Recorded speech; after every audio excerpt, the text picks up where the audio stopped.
Pequeño desnudo de los árboles, de Editorial Patagonia.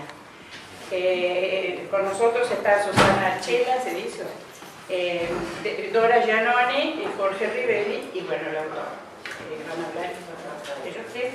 Y tenemos acá Marcelo Ramírez, que va a tocar el charango, dar un tema sobre Roberto Reutemann. Para allá.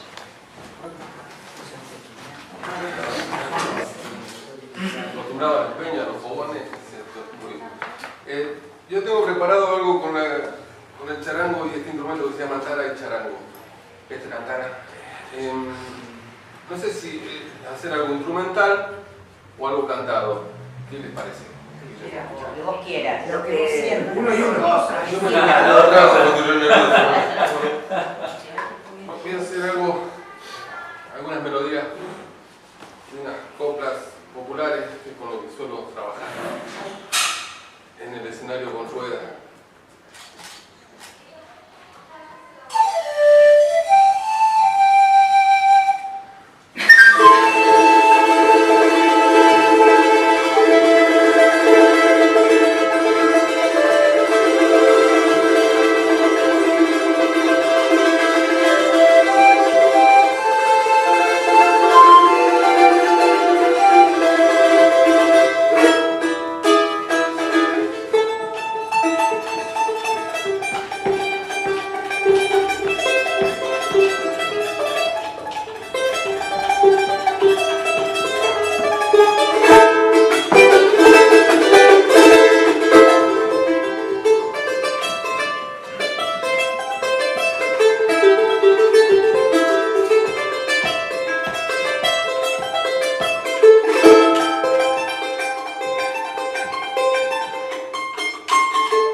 Ella huyó en una gota, de Roberto Reutemann, y el tener el placer de poder inaugurarlo en un lugar donde no conozco mucha gente, siempre con amigos. Así que es un gusto para mí poder cantar una de tus letras, macho. Veo que tienes la hoja tal cual como en su momento. Hay alguna manecita.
Sabes cómo es ella, corta la punta de un grano en la arena. No sabes cómo es ella, corta la punta de un grano en la arena. Y vela en tu verde abrazará, que no se pierda, que no se caiga. Ella mide tu extensión, tu gran secreto. Se acurruca y si tú la vieras, lacerando algas todo su olvido. Ella es así, toma sus piedras, sus anillos, y absorbe su alma.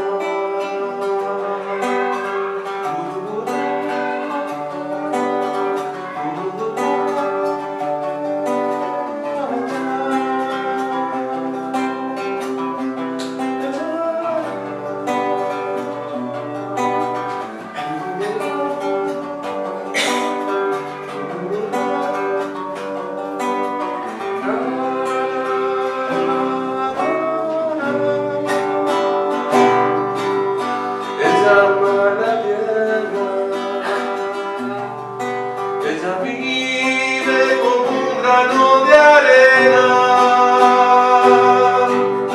Ella ama la tierra. Ella vive como un grano de arena.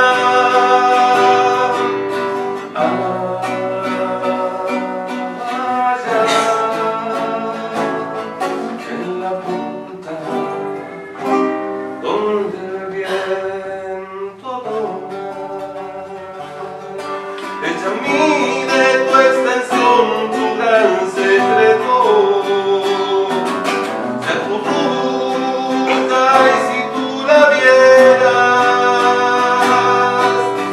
lacerando algas todo su olvido. Ella es así, toma sus piedras, sus anillos, y absorbe su alma.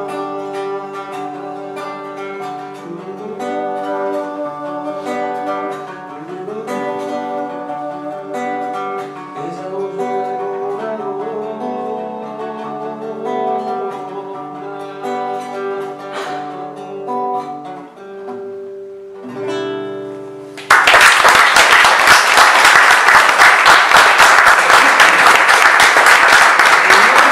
Siempre nos cruzábamos y bueno,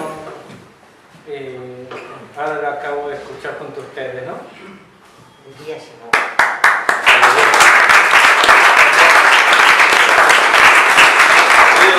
Bueno, ahora sí, Dorita Giannoni, una vieja amiga. Lo de viejas es... Digo una vieja amiga, no una amiga vieja. No hablemos mucho porque... Buenas tardes. Es la primera vez que voy a hablar, que vengo a la presentación de un libro que no conozco, ¿no? Pero Roberto es así, Roberto es así. Te compra con la ternura y te convence. Entonces estoy acá un poco para contar algo de él. Cómo nos conocimos, hace ya bastante. No digamos mucho, entonces no. Hace bastante tiempo. No recuerdo exactamente el día, pero hace unos cuantos años.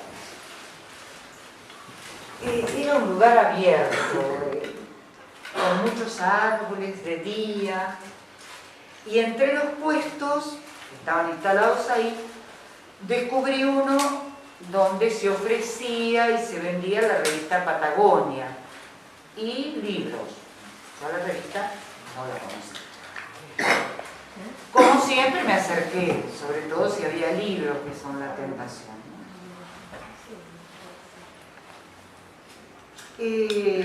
Claro, ¿quién podía estar a cargo de esa mesa de la revista Patagonia? Un patagónico apócrifo, porque en realidad nació en Villa Crespo. Pero se había instalado en el sur, integrándose rápida y enteramente a la zona, su paisaje, su gente. Desde allí emprendería largos caminos por todas las rutas del país, ofreciendo la revista, como les decía, muy valiosa, y libros, haciendo conexiones entre poetas, periodistas a los que entrevistaba. Un verdadero mensajero itinerante de la palabra. Por eso lo llamamos el patagónico. No podía representar mejor a los primitivos habitantes patagones por su larga figura.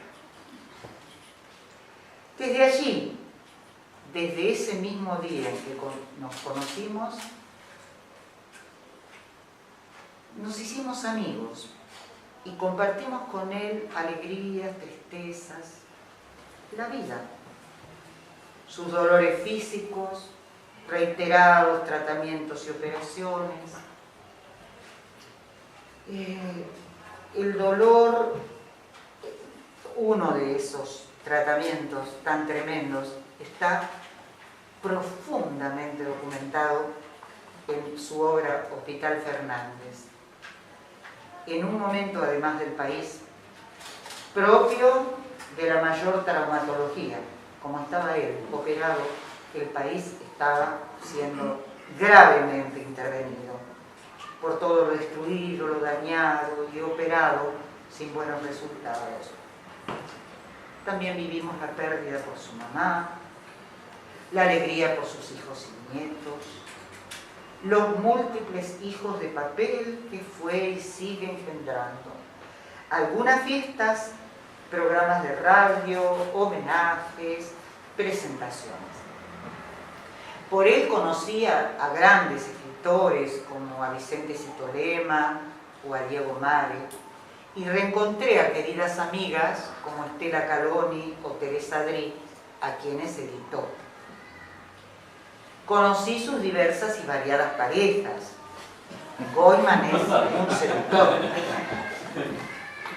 Con algunas llegué a tener mayor intimidad y mayor cariño, tal vez porque yo creo que es la que más lo amó, y él también. Esas son cosas mías. Compartí la experiencia de su primera novela, que me dio a leer, era larguísima, y que al fin no sé si editó, pero a partir de esa lectura no puedo pasar por Plaza 11 sin recordar a Roberto, y él sabe muy bien por qué. Es un tipo querible, amoroso, y difícilmente se le puede decir que no, porque te gana con caricias del alma. Una vez escribí algo sobre él en su revista y lo comparé a un ser luminoso de feliz memoria, como fue Alberto Burnichón, asesinado por la dictadura militar por el crimen de sembrar poesía a manos llenas. Hace poco en su honor se celebró el Día del Editor en Córdoba. En realidad los asesinos no estaban muy equivocados. La palabra es tremendamente subversiva, porque ayuda a crear conciencia y compromiso. Afortunadamente esa época pasó y hoy no tenemos el mismo destino para nuestro amigo, que sin embargo en aquellos momentos sufrió la persecución, el exilio, la voladura de su casa. En ese momento era militante político y gremial, no era el poeta y editor que es hoy. Como no conozco a este nuevo hijo que hoy presenta, me encajó como él suele hacer, una tarea extra. Entonces, ¿qué hice? Me puse a releer casi todos sus libros anteriores, los que encontré a mano, porque los tengo todos. No dejé de lado las antologías, por supuesto. En La vereda rota, que expresa un poco la grieta en la historia del sufrimiento transcurrido, encontré unos versos que me parecen definirlo. Pero por más que no se entienda, seguiré buscando hasta que muera, porque la búsqueda es el placer de la caricia, es la conciencia de la vida, es la historia del hombre que domina. Roberto es un buscador incansable. En otro poema habla del fuego de sus ideales y el posible de sus infinitos.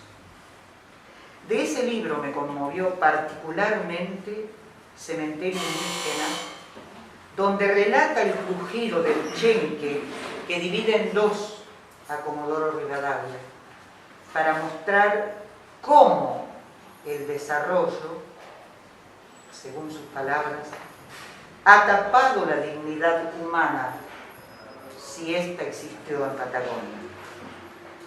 Y más adelante dice, y no se quedará tranquilo hasta que del alma saque todo su dolor y las indígenas calaveras sonrían después de mucho tiempo. Allí están las distancias y lejanías patagónicas, las referencias a luchas políticas y la inocultable diferencia entre las grandes ciudades y el otro país que no se ve o no se quiere ver. En Humo Petrificado, la dureza del paisaje se enfrenta a la sensibilidad del poeta, preocupado por la fugacidad de la vida frente a millones de años petrificados. Aparecen imágenes tan bellas como la imposibilidad de describir el paisaje que lo inspira. ¿Cómo te palabro, agua bajando de estas tierras?, dice, o la de una posible lágrima petrificada. Las angustias y preocupaciones del hombre frente a la piedra inmemorial, aparentemente detenida, porque el movimiento es imparable. Sigue todo en movimiento, todo en permanente evolución. Roberto va puliendo su palabra, pero es un vapor que navega. O sea, el mismo poeta buscador que sigue andando. Siempre el sur, el mar, el viento, las distancias y entre ellos las inquietudes metafísicas del poeta, que no deja de apuntar a la esperanza, que no deja de hablar, sin embargo, de un holocausto de orejas cortadas. Se pregunta si el hombre será un punto cósmico de luz. Y me encanta en este momento que acabo de leer Teología Cuántica. Y llego a mi libro preferido, entre los de Roberto, que es Hospital Fernández y otras circunstancias. Qué bien armonizados el afuera y el adentro, la vida y la muerte, el presente y el pasado. Se trata de uno de los peores momentos vividos por la patria desde que llegó la democracia. Los piquetes, saqueo, cacerolazo, estado de sitio, los muertos. Y después la miseria espantosa ocasionada por la inconsciencia de querer vivir a cualquier costo una vida consumista, dolarizada, y luego sus consecuencias.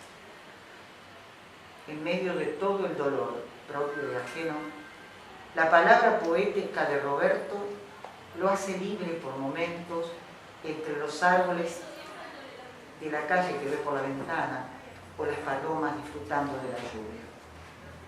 Entre las descripciones tremendas y dolorosas propias del lugar, los ruidos de la calle, las noticias que traen los que llegan. Cita a los visitantes, la mayoría conocidos por mí.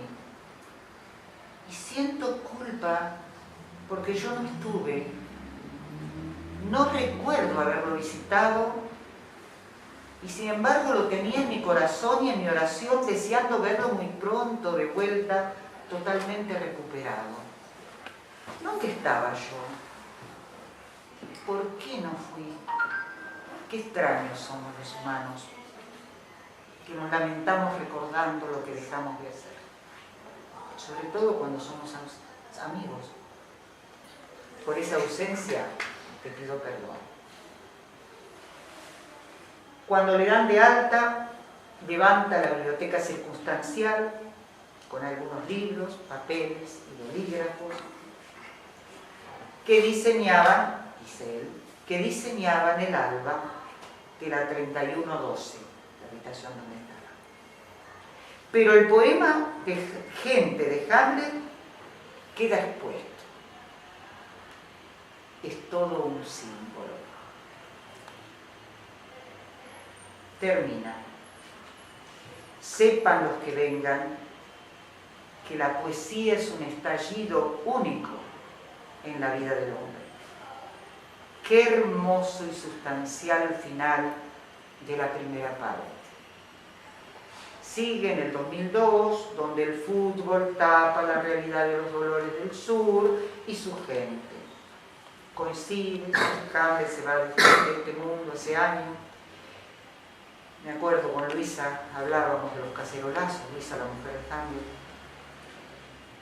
Y él, que el gran poeta que había perdido la palabra, nos hacía seña con el dedo que estaba de acuerdo con los cacerolazos. El final del libro dice: Dios todavía no ha podido vencer a Satán aquí en la tierra.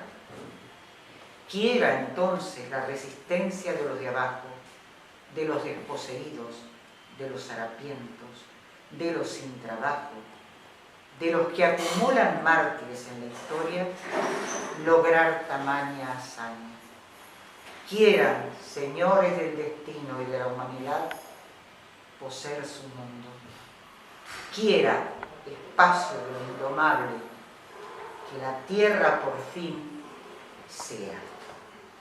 Me parece un dignísimo final para la presentación de este Roberto, amoroso y coherente, comprometido y preocupado por el bien de todos. Ese Roberto es mi amigo y no podía fallarle. Todo mi amor y los mejores augurios para este nuevo libro, los que vendrán y la vida toda, porque de verdad lo mereces.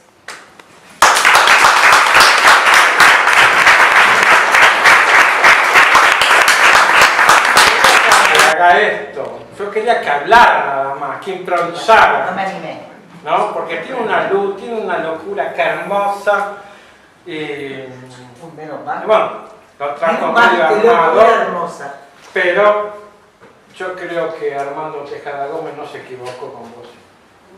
En absoluto, para nada. Y tuvo buen gusto. Habría que preguntar. Bueno, ahora no sé. Bueno, Susana, bueno, gracias a Roberto por invitarme y bueno, y compartir esta mesa con Dora, con Susana, bueno, bárbaro, ahora que genial. Y bueno, me pasó lo mismo que a Dora, que de golpe y porrazo estoy acá. A todos, sí, de improviso. Bueno,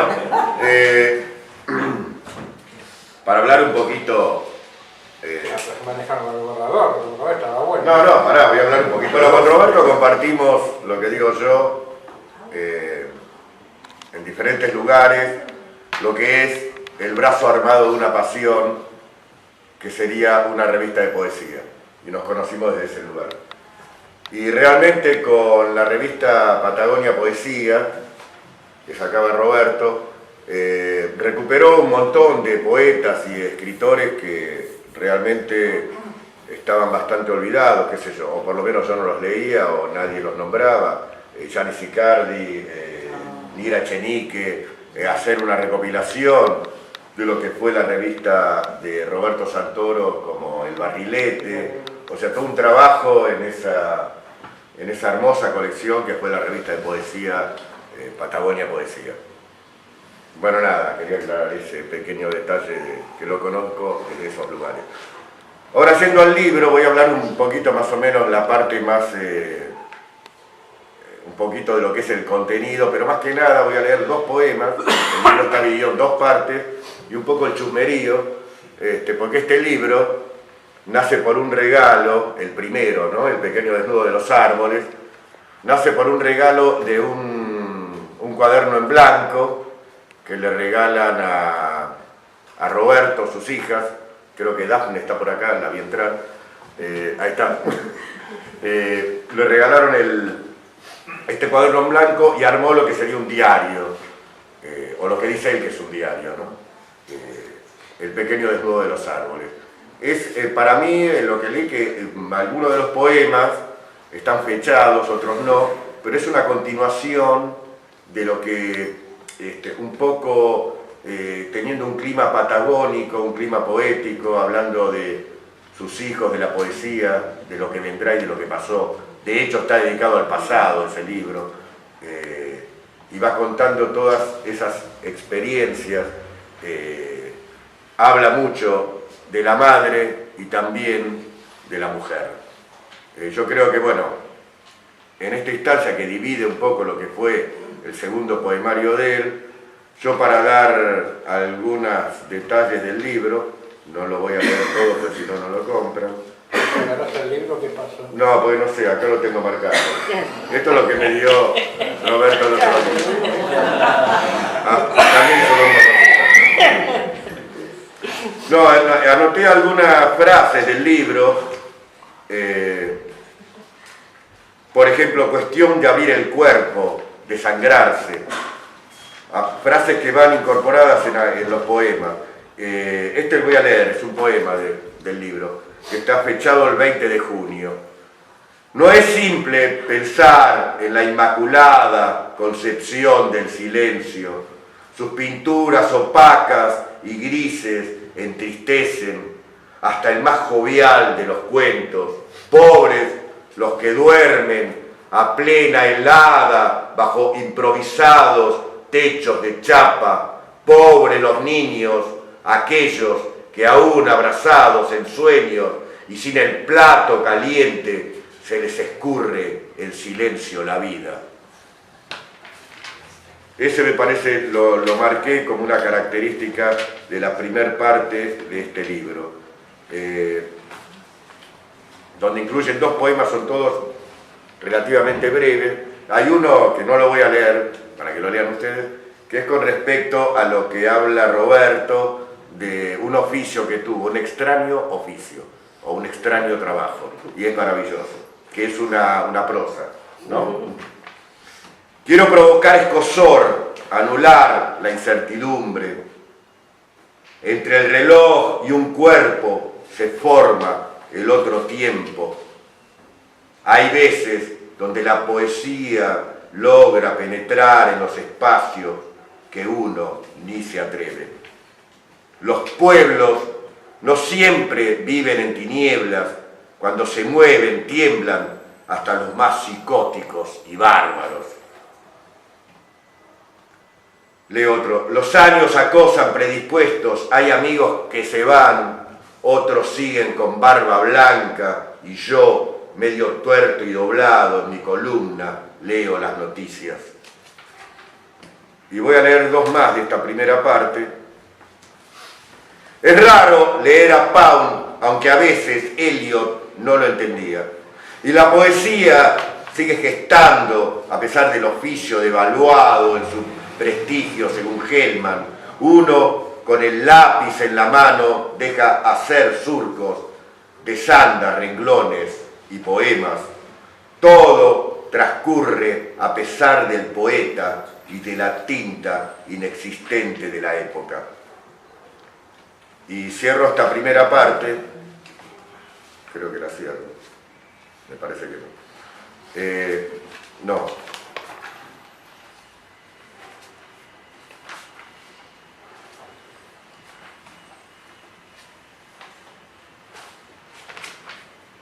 Los seres son como gotas en plena tormenta, trepidar difuso los truenos, luego del rayo y su caída. Mejor renunciar a oír el fin de los días.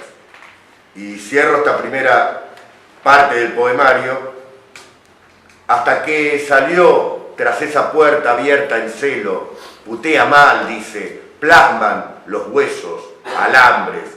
Mis huesos no son de alambres, son compuestos ignotos de sufrimientos. Los alambres no forman seres, apenas si los matan. Lo real es que no estás en ese musgo áspero y seco. Ahí, de la mano, vas royendo el impas que descubre el más salado de los individuos. Decía, aunque me muerda la lengua y diáfano suavice toda relación. Esta es la primera etapa del libro, de este que se transforma en un diario, y la segunda parte, que se llama La última página del año medular, es un poco como el título, o por lo menos por lo que leí, lo siento un poco más medular, con otro tipo de trabajo en lo que respecta a la primera etapa, ¿no? Con poemas un poco más extensos, más profundos, más trabajados, con esa marca social que tiene sus poemas, Roberto, esa elaboración y desgarro que transforma, o por lo menos los poemas que yo había leído anteriormente a este libro.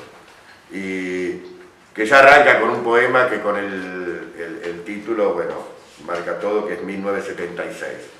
Y de acá voy a leer dos poemas de él, creo. Sí. Nostalgias en noche de luna azul. Transita entre tacos y sonidos de baldosas. Su mirada se retrae mientras pinta sus labios, se agrieta su interior, su presencia.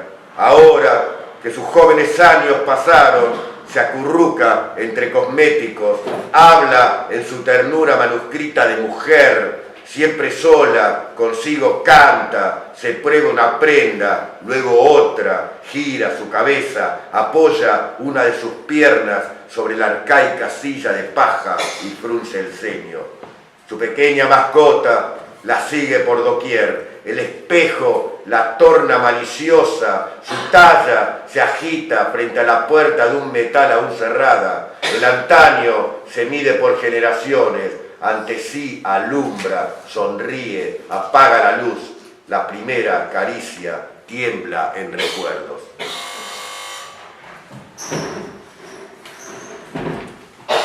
De blanco, mi madre siempre muere a mi lado, se muere y desmuere de nostalgia, apago y prendo la luz, no puedo ver su cuerpo, siempre es luna, iluminando cada 24 de marzo.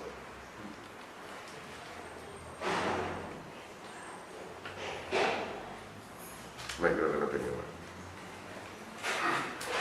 Bueno, y abruptamente cerré el trabajo de este libro, que no le voy a agrandar, somos tres, hablando de Roberto, de su libro, y de lo que significa después de una amplia trayectoria de muchos años en poesía, y bueno, lo vuelvo a repetir, no solo como poeta, sino como un laburante, un militante cultural de la poesía en Argentina y también en toda Latinoamérica.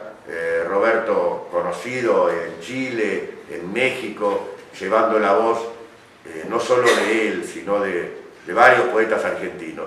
Inclusive al revés, haciéndonos conocer a nosotros, esos poetas que no conocemos, tanto de México o de Chile. Es decir, ese trabajo de dar a conocer lo que toda la gente no da a conocer, o todos los medios. Es un trabajo laborioso que lo hace Roberto.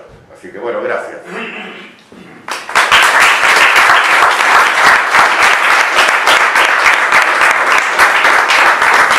Tendría que empezar a agradecer, bueno, y en primer lugar a Roberto, el cual, siguiendo esta conducta, que es una línea de conducta, me dio, igual que a él, la prueba, cuando tuvimos el otro día, así, el encuentro más o menos casual fue... De una semana atrás, nada más, una semana. Claro, en Tecnópolis, ¿no? Entonces, bueno, estuvimos allí, etcétera, y bueno, y entonces me da esto, bueno, me invita acá, lo cual, desde luego le agradezco mucho, lo mismo que, bueno, la presencia de todos ustedes, en fin, por supuesto, porque está por Roberto, pero bueno, quiero decir, que me presten un poquito de atención, me agrada. Bueno, a mí lo que me pasó con el libro, que efectivamente no tuve gran tiempo para leerlo, fue que yo hice una lectura, primero en orden, vamos a decir, ¿no es cierto? O sea, según lo que nombraba, el pequeño desnudo de los árboles, y después la segunda parte, la de ¿cómo se llama? No quiero... La última página del año medular. Bueno, sí, efectivamente, yo no lo había conversado con Roberto, esto de que era un diario o algo por el estilo, pero empecé a encontrar cosas que sí me parecían como anotaciones de un diario, muy puntuadas, ¿no es cierto? En ese cuaderno, en ese lugar, estaba... Y como el libro empieza con la palabra tiempo, además, obviamente esto se expandía por todos lados. Esto me llevó entonces, bueno, a hacer esa lectura, así digamos, ordenada, del principio hasta el final, pero después me llevó a moverme libremente por adentro del libro, digamos, ¿no es cierto? Y a tomar de pronto como una palabra fuerte, esto de año medular, y tomar la primera palabra que aparece ahí, que es tiempo, ¿no? Entonces, bueno, justamente en ese sentido pensé, bueno, este tiempo está por un lado condensado en eso que se ha escrito como muy puntuado, como un diario, en esos poemas que tienen un tono como de tranquila, muchas veces de tranquila reflexión sobre la labor del poeta, la escritura, esto de los árboles, ese pequeño desnudo, como que está moviéndose, no sé, como en pensando, viendo el mundo, contemplándolo en esta tranquilidad, y además en esos días desapacibles, podría decir, y a la vez de alguna manera abrigados, que son esos del otoño, que se traspasan porque el poema traspasa, o sea, los poemas fechados, mejor dicho, traspasan el 21 de junio y llegan a los inicios del invierno. Entonces, bueno, me pareció que ahí había, y elegir el otoño, además, una estación que no sería las más tajantes como la del verano o la del invierno puro, pero que sí está atisbado, me parecía como que le daba el ámbito para la reflexión. Y que yo también elegí alguna cosa para leer. Aquí uno de los poemas de invierno me gustaría destacar, bueno, obviamente también interviene el gusto y es uno de los poemas que más me ha gustado del libro. Este está fechado el miércoles 10 de julio y dice así: si me hueses, si vos me hueses los labios, y los labios me huesen los cantos, tremendos huesos sin luces caídos, como soplos y globos en aire. Si vos me hueses, ay, si los hueses hablarán. Con ese final, o sea, jugando con esto de hueso, huese, ¿no? Que me parece, bueno, obviamente siempre cuando uno lee estas cosas se acuerda un poco de Vallejo, por supuesto, ¿no? Después de toda esa digamos, el trazado de condiciones, si esto, si el otro, ¿no? Como que hay ese cambio fuerte de ritmo y termina con esa exclamación. Entonces, siguiendo libremente por mi recorrido, me fui con esto de del tiempo y los años pasados directamente al año medular. Y entonces, haciendo el recorrido inverso, empecé a ver, digamos, obviamente lo que ya destacó Jorge, ese 1976 tan fuerte, que se complementa con algo que también leyó Jorge, un 24, presencia, ausencia, algo que también destacó Jorge, figura materna, todo el tiempo allí dando vueltas, figuras femeninas también, entrañablemente evocadas, o sea, todo un mundo, bueno, amigos, en fin, todo ese tiempo grande, diría yo, que está evocado en estos poemas, en el tiempo medular, o sea, el tiempo cargado de significación, que puede ser un instante, como es en algunos poemas, puede ser una fecha, puede ser un lapso un poco más largo, o sea, modula, va en la experiencia del tiempo, lo va, digamos, modulando. Incluso en un poema como Adán y Eva, me gustó al tiempo que está la presencia de la mujer, también pensar en ese tiempo inicial, ¿no? Como la historia el mito de la historia del inicio del mundo. Por otra parte, quería señalar que hay ciertos poemas, y acá sí voy a leer otro, si me disculpan voy a buscar la página que se me chispoteó.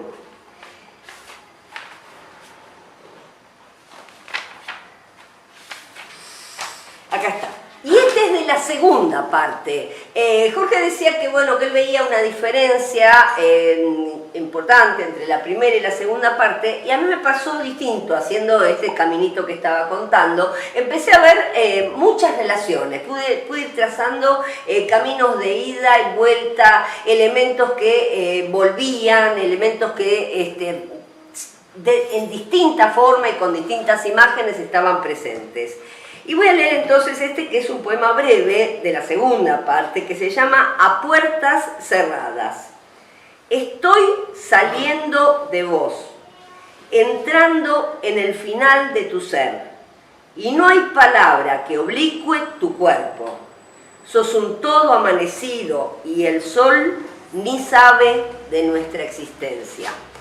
El tono de este poema me hizo pensar en una zona de la poesía de un autor que está nombrado con su nombre, con su apellido mejor dicho, en otro de los poemas, uno de los que leyó Jorge, que es Juan Gelman. Pero no tanto el Juan Gelman inicial, digamos el de Sidney West o Gotán o algo por el estilo, sino que pensé en el Juan Gelman de, por ejemplo, Salarios del Impío, Incompletamente, en esa zona, y encontré como que había una sintonía, un tono que se parecía, digamos, como que había habido un aprovechamiento, no sé si esto es así o es una hipótesis mía, pero el efecto que ha tenido ha sido ese, ¿no?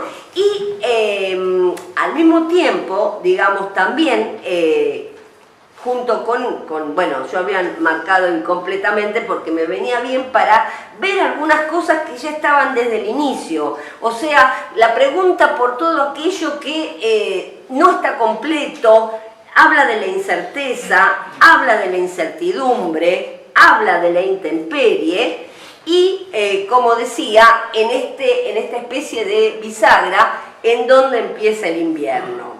En donde en este frío y no sol hay una evocación de la madre en el poema del 17 de junio, que también me gustaría leer, y ahora digo por qué.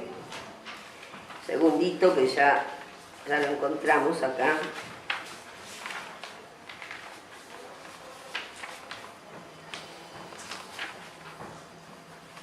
Madre.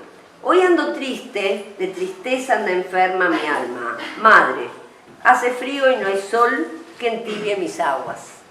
Y ahí uno recordaba, y nuevamente a Vallejo, madre, hay un no me equivoqué, ¿verdad?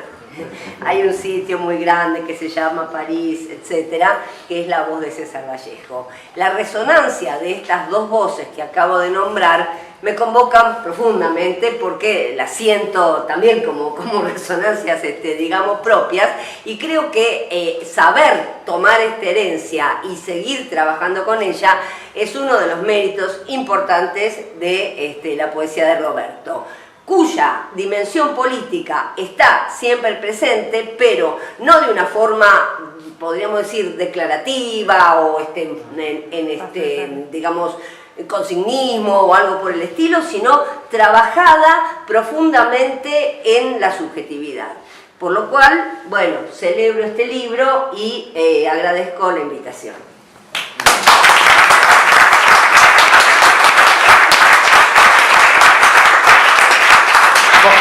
¿Toca a mí? Sí. ¿No? Tiene que hablar de nosotros. Es lo que corresponde. Claro. Bueno. No, de algo estoy seguro. Que no me equivoqué en la elección de esta presentación. Como tampoco me equivoqué en quererla traer a Dorita, incorporarlo a Jorge, y en última Susana, que para mí es un orgullo, Susi, porque ella es bien meticulosa, analiza, va, ¿no? Y se te cae con unos choclos de 4, 5, 6 hojas, y para mí es un honor extraordinario que se haya liberado y haya desarrollado, ¿no?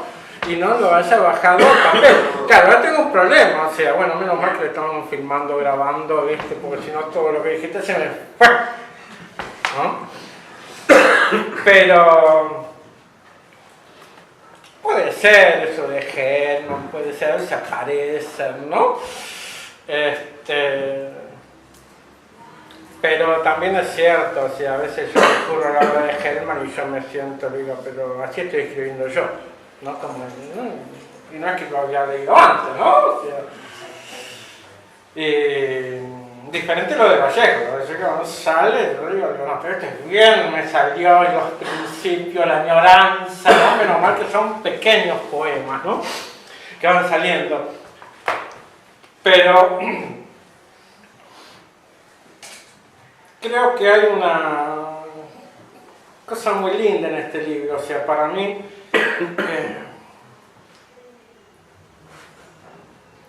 es fuerte presentar un libro, de hecho son 2 libros, ¿no? En diferentes épocas inclusive escrito. Pero digo que es muy fuerte porque hacía muchísimos años que yo no presentaba nada mío personal, ¿no? Hace 7, 8 años atrás que publiqué mis últimos libros, después venía así, participaba en libros con 20, 30 páginas, pero éramos siempre 4 o 5 poetas, ya sea en el país o en el exterior, pero nunca era una obra mía personal, ¿no? Y no era porque no escribía, al contrario, ¿no? Tengo más libros inéditos, que estoy parejo, porque acá, y esto me voy a hacer autopublicidad porque Dorita estuvo hablando mi historia de mi obra, entonces lo que he hecho sin saber hizo Dorita fue presentar esta obra. Sí, ¿no? yo conocí a la chiquita. Entonces, acá viene la otra obra, la nueva, que es la que nadie tiene. Y un poco para romper los bosquejos esos sueltos que andan por ahí, yo voy a leer de mi libro que salió hace un par de horas recién, estuvo a las 3, 4 de la tarde, y me gustó como quedó, me gustó la presencia.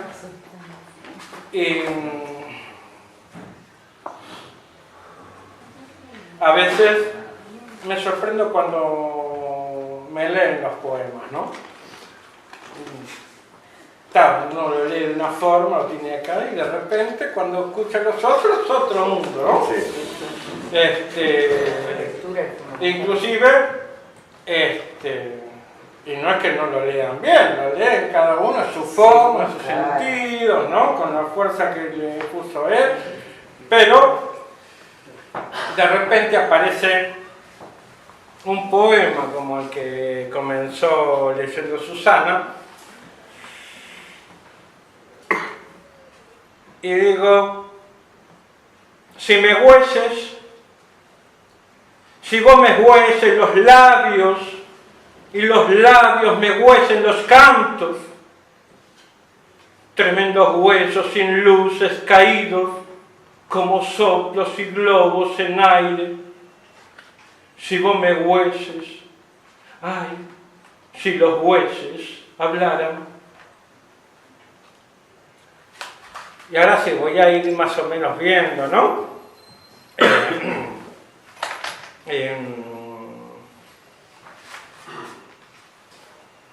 Lo bueno es que leyeron bastantes poemas, entonces no hace falta que lea, ¿no?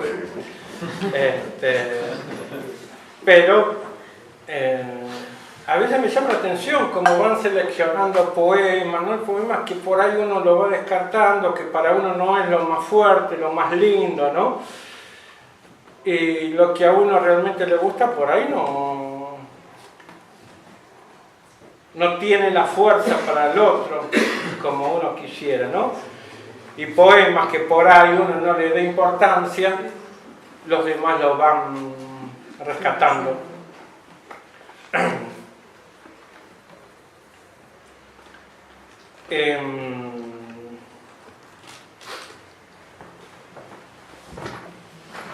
Es bueno porque me movilizaron, entonces como me han movilizado, uno no sabe qué leer, ¿no? Inclusive no sé si vale la pena leer o hablar, ¿no? O callarme la boca.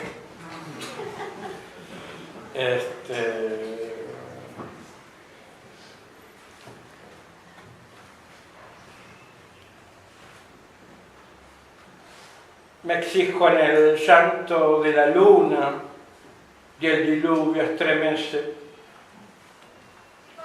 Tiemblo entre sentires, andan mis gritos, me niego y ando descalzo hasta sangrar. Todo es inútil, me voy en él hasta agotarme. Los seres son como gotas en plena tormenta, trepitar difuso los truenos luego del rayo y su caída. Mejor renunciar a oír al fin de los días. Tierra, viento y salitre es el camino, vastedad que rueda el compás de la soledad. Ahí el silencio es inmortal a los dioses, es parte de ellos y canta. No siempre toda duda es resignación. A veces se cuelan maravillas y la noche oscura patagónica entre su polvo descansa. Allí la conocí, cinzagueante, mordaz de mirada y palabra. Comí unos huesitos secados al sol de tierna lumbrera. Con las sales confinaba el aire, la mía el sabor natural. Luego el refresco húmedo de la noche. Yo la vi. No siempre se puede afirmar que la vejez forma parte del alma.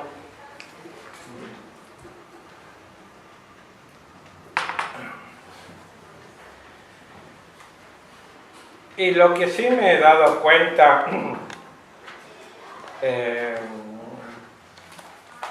en los últimos tiempos, que ha brotado de una poesía a mi madre,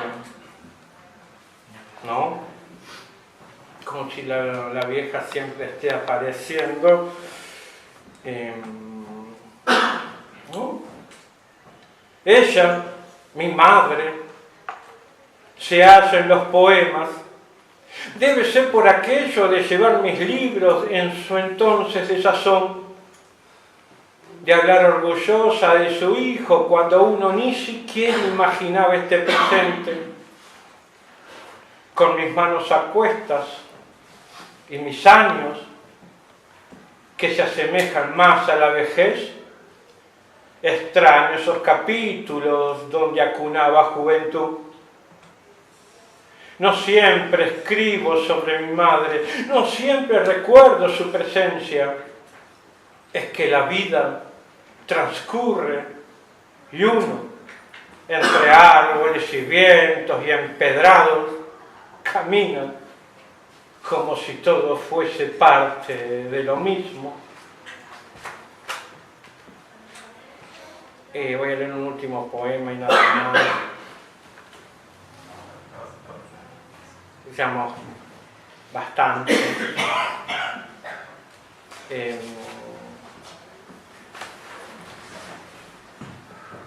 hecho, es un poema crítico para mí fuerte. Solo somos una génita que avanza. La corrección de mi ojo crítico genera confusión. Saca de contexto mi lápiz, rompe el origen, su nacimiento. El átomo se expande, fluye su longitud. Ya nada queda como antes, se invierten los sentidos y encima yo callo.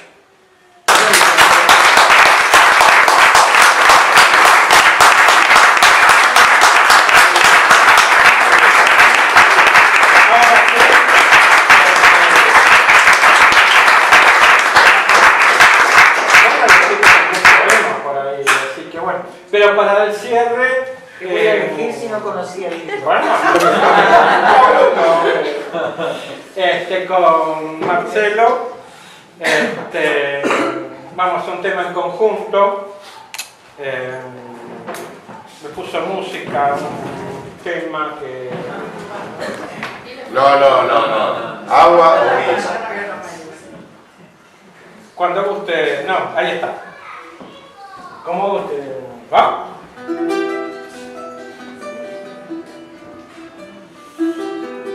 Dicen que tu cuerpo habla, que tus ojos alguna vez dijeron que tus brazos interrogan lo que quisieron secuestrar tus dedos, los mismos que hablan de tus oscuros lejanos, entre curvas manuscritas o bustos que adornan lugares. Son lugares, son voces. ¿Hay en estas alturas alguien que pueda oír el canto de los pájaros antes de nacer la vida? Antes de conocer la muerte que dará su propia vida.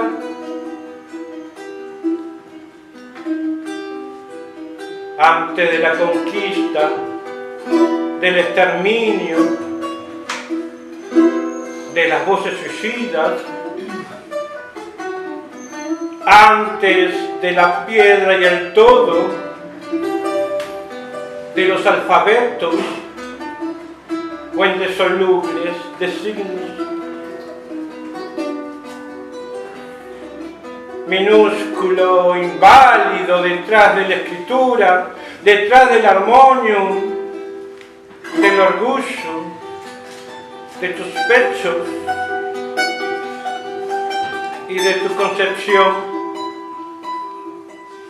Oh materia disuelta en desdicha en el crimen de tu nuevo nombre. Oh Ixtaxilán, continente de tribus, hombres de esa cosmovisión americana. De ayer a hoy, nuevamente en vida, te pregunto, ¿no es cierto que tus ojos celestes fueron de otras tierras? ¿No? ¿No es cierto que el cutis blanco sea materia de otro mundo? ¿No?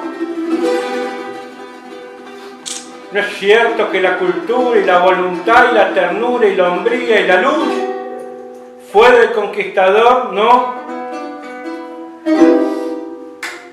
Sin ellos hubiésemos tenido nuestro mundo. Sin ellos, hoy tendríamos nuestra América bordada por los cóndores, custodiada por nuestros soles. Sí, sabemos que teníamos errores, sí, sabemos que nos fuimos enteros, hasta casi esclavistas, y otras tribus fuimos, pero no salvajes, ni asesinos a mansalva del hombre venidero, ni fuimos brazos y piernas, y codos, y lanceros, y barcos a vela de árboles talados construidos para mal. ¡No!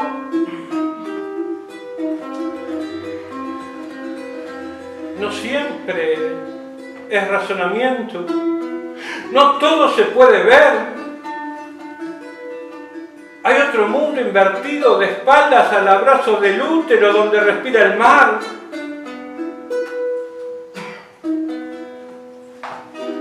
No me hablen más de la conquista. No. De esta Hispanoamérica. No. No malas Indias. Hoy solo recuerdo que una vez existimos y fuimos hombres al ruido de la lluvia y de la luna, luz de estrellas en noche blanca. Todos fuimos alguna vez camino al monte y en él perdimos el habla. Fuimos serpiente, camalote o alfalfa, fuimos luz y noche, animales en busca del otro.